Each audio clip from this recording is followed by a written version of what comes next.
What's going on, Altcoin Buzz Army? This is Jeff with Altcoin Buzz. Um, my plan with this video here is to put out some investment strategies that have worked for me so far and share them with you, whether you're a newbie or an intermediate, just some things that have worked for me. And bearing in mind, this is not professional financial advice, and you need to take accountability for your own investments. But I do like to share my strategy and my opinion with you guys because you ask. Now, with that being said, you have to understand that in order to be able to make these videos, we have to make income as a channel.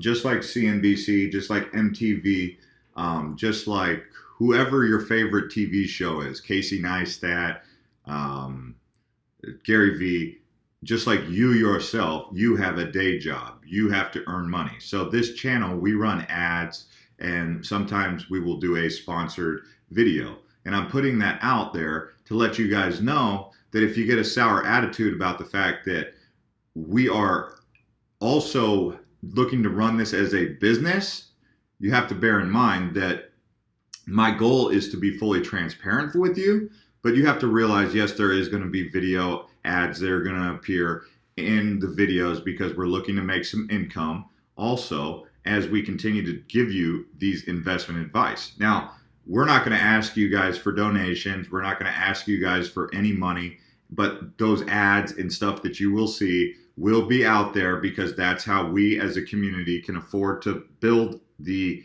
Altcoin Buzz team. Whether we do an application or we build something, we have to also pay people because currency, money is what makes the world go round. So I'm putting that out there to let you guys know that yes, we will be monetizing this channel and that is going to give us the funds so that you guys can watch for free. Okay, so you just have to come to terms with that, and it's like your boss trying to ask you to work for free.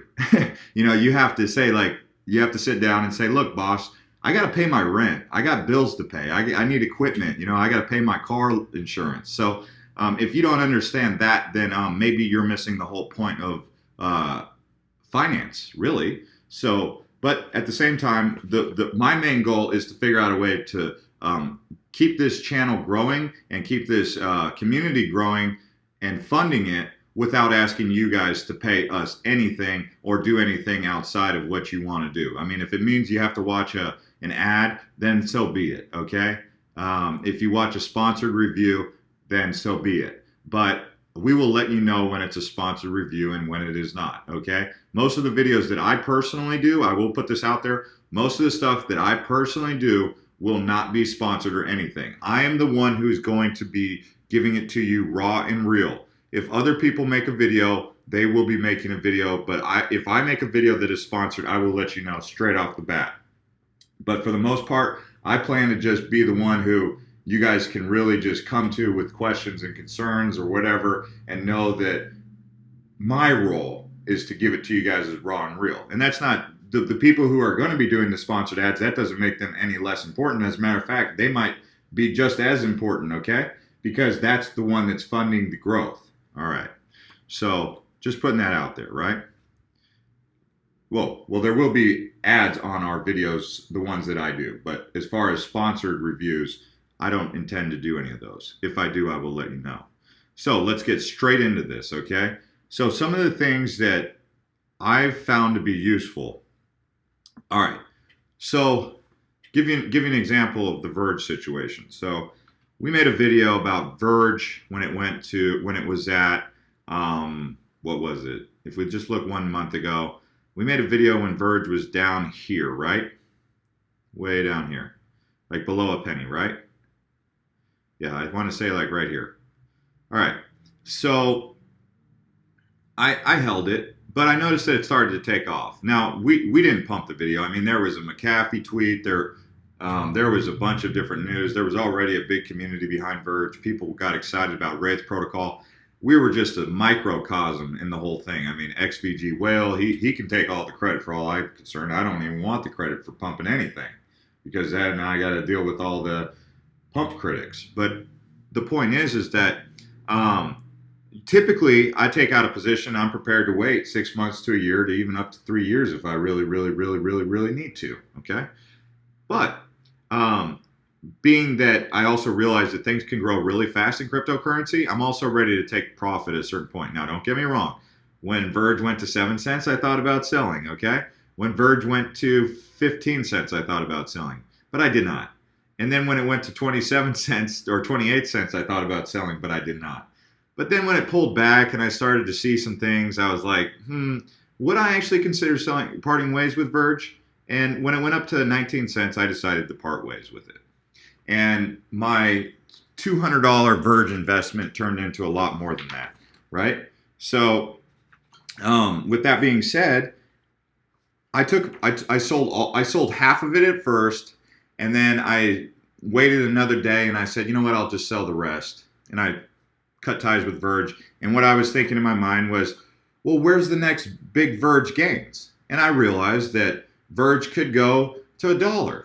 It could go to $15 for all we know. I don't know how high Verge will go. We don't.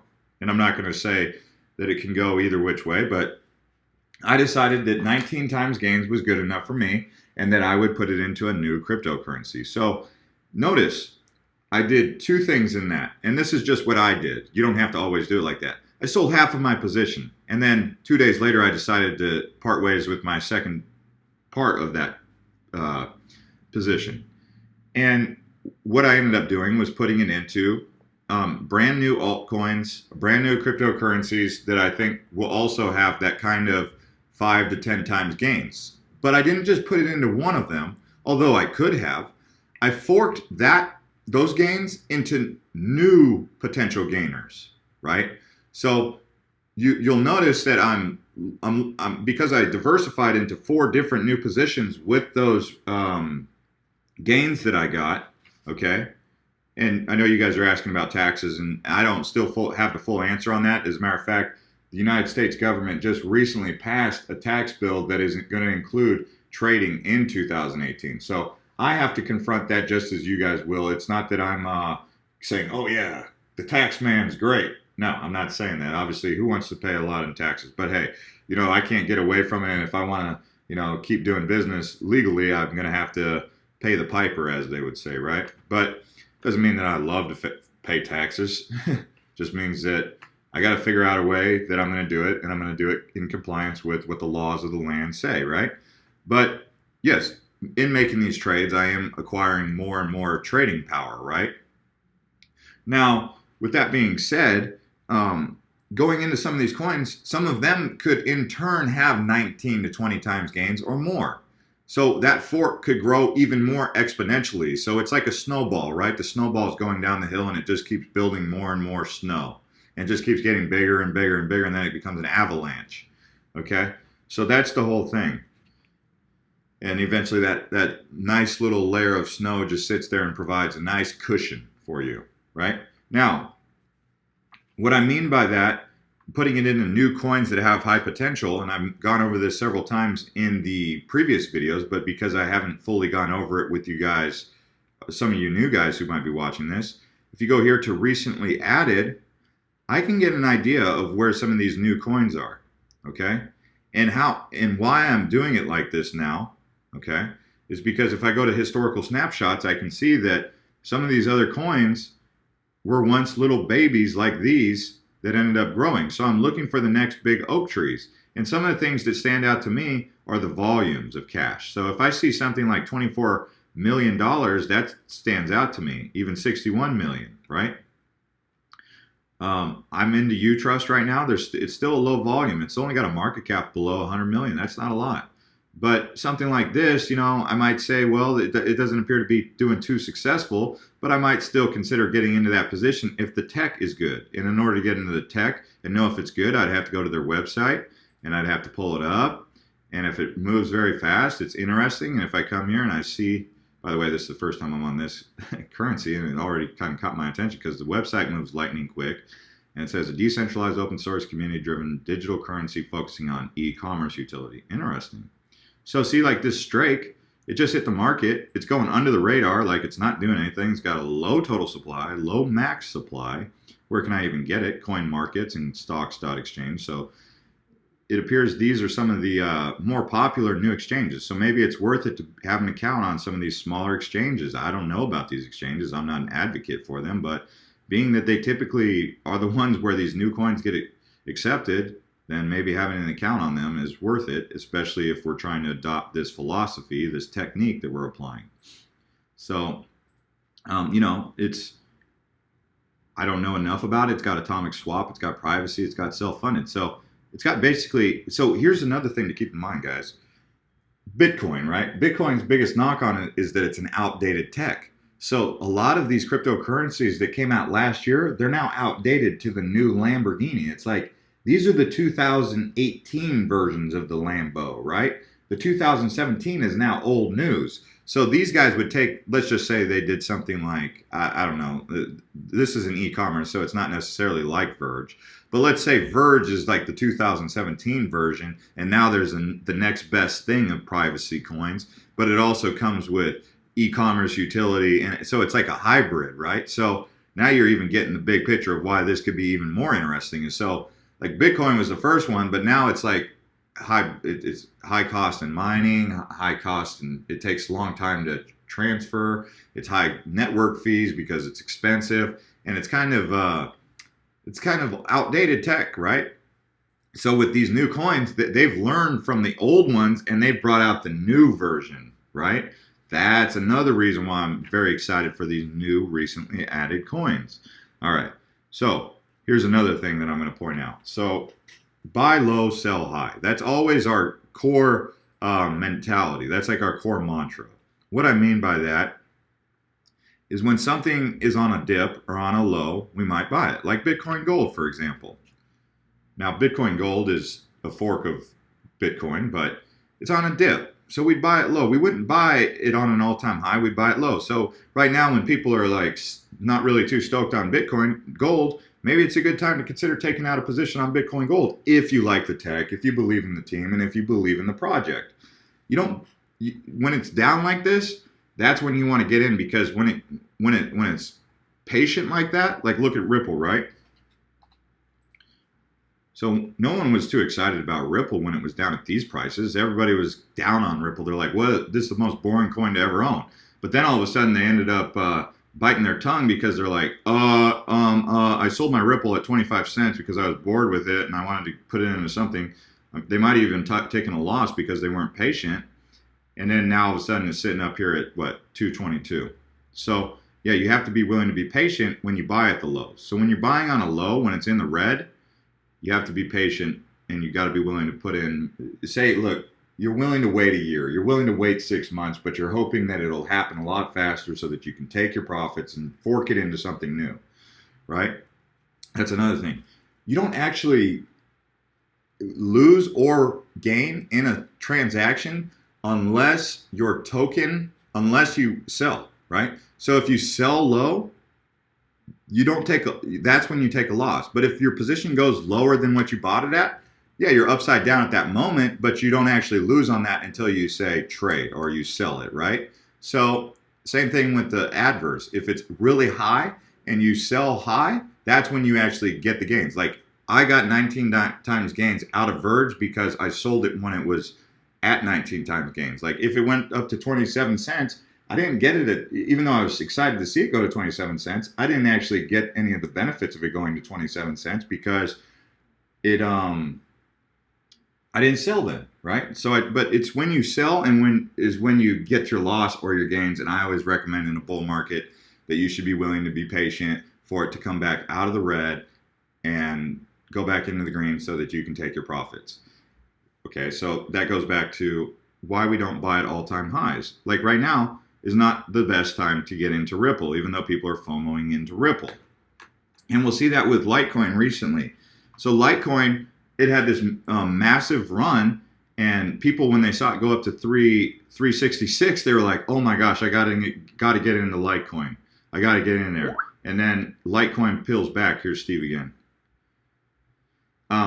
Steve messages me, and I have my Skype on. Anyways, so Steve, the guy who makes videos for us. But anyway, so you can see because someone who bought at this all-time high, they FOMO'd into it. Now they're like, oh man, they're taking a loss. Now they have to be real patient with Litecoin. They have to wait 6 months to a year for this thing to go back up, right? So that's just the way it is.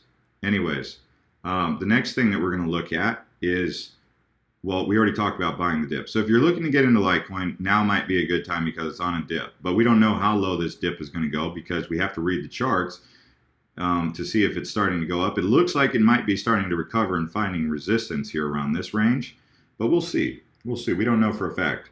Now, I already mentioned this, and this is on my notes. Be willing to hold for the long term, so I'm going to go ahead and bypass that because I've already drilled that home with you. If you FOMO and take out a small position, okay, so recently, I'll give you an example of my recent FOMO with Publica, and I'll tell you why I FOMO'd into it and why I'm not too concerned. So I did FOMO into Publica. Let's just take a look at the monthly. Actually, the 7 days better. Okay, so I FOMO'd into Publica at 92 cents. Well, now it's back up to 93 cents. But I had some Bitcoin laying around, and I said, you know, what if it pulls back? I'll take out my core position, like, because I believe that this thing's going to have a higher than $17 million market cap at some point. So I was like, I'll take out my core position right here, and I'll even buy it at 92 cents because I think it's going to go up a whole lot more, right? And I know some of you guys like to talk in Satoshis. I talk in fiat. I'm sorry if that doesn't work for you. I just talk in fiat. So pay attention to Satoshis, though, and I'm not saying to don't do that, but I just don't really do that. But but I also was saying, well, if it goes back down, I'll hold a reserve fund to jump back in and buy back into the Publica position if it peeled back. And when it did peel back, I bought back in. I bought more at like 74 cents.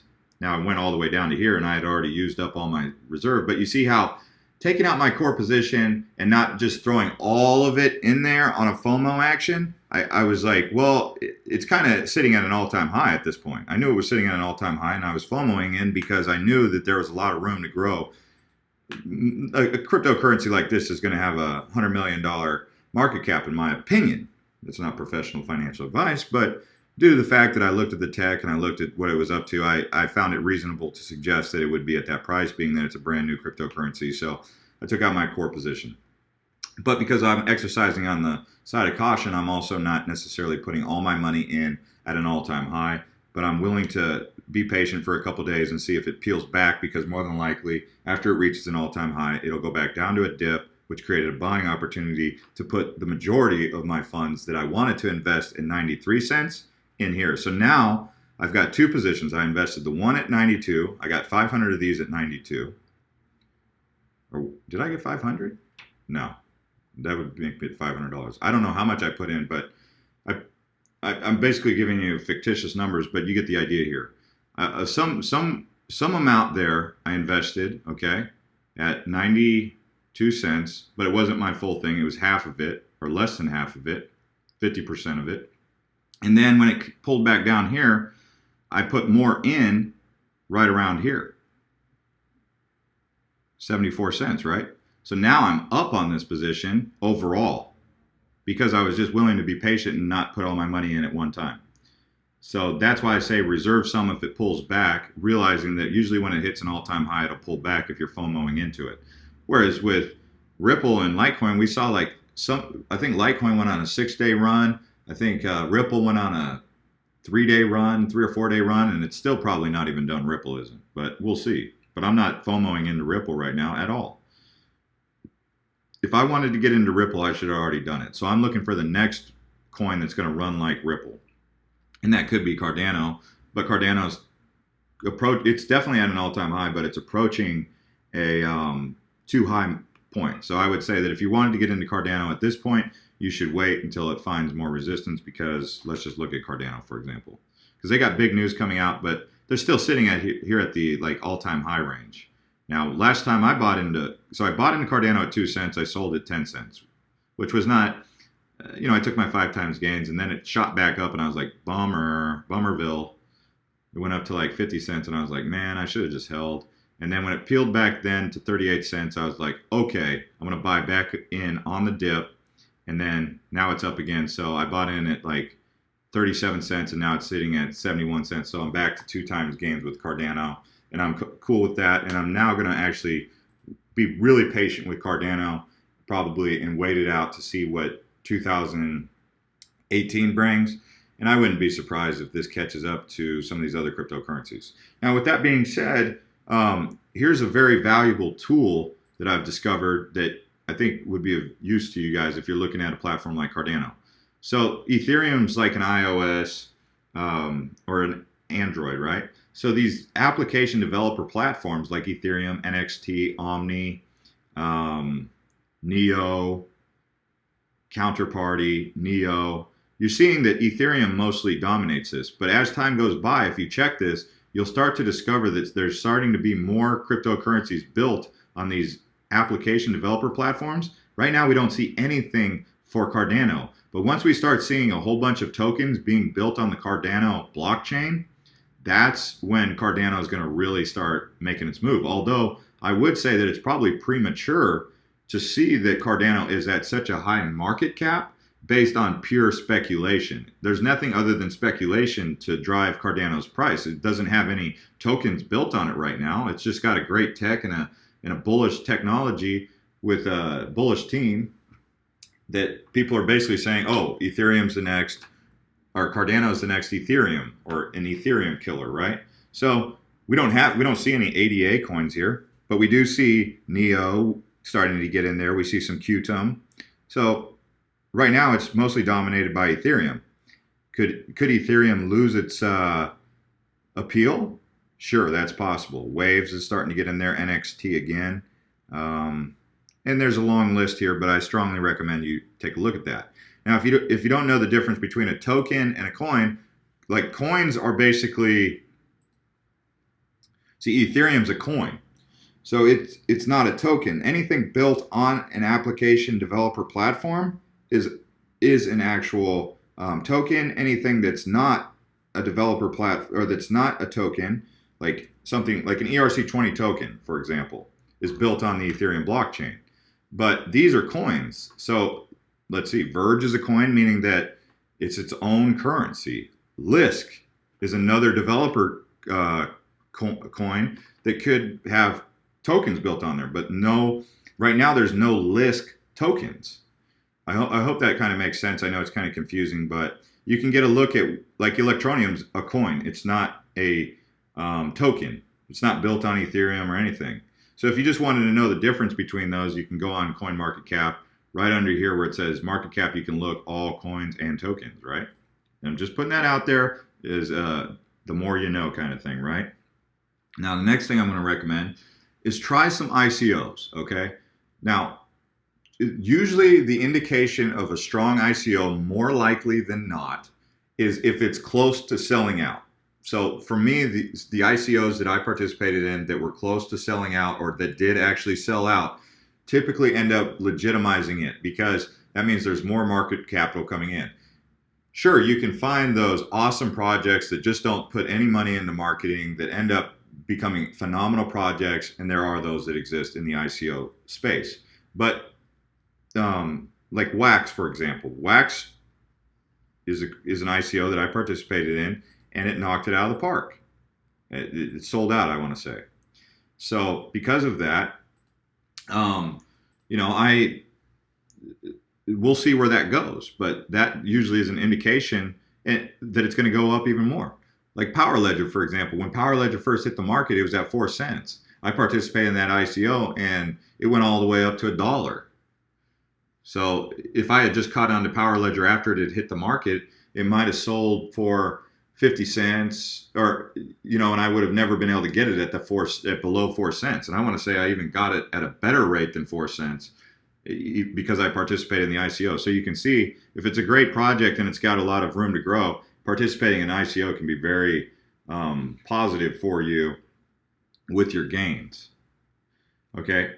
So here's another thing. Let's be real about this. Some of you, even myself, we are invested in some projects that just won't ever be anything that will fizzle out at some point. But right now they have hype behind them.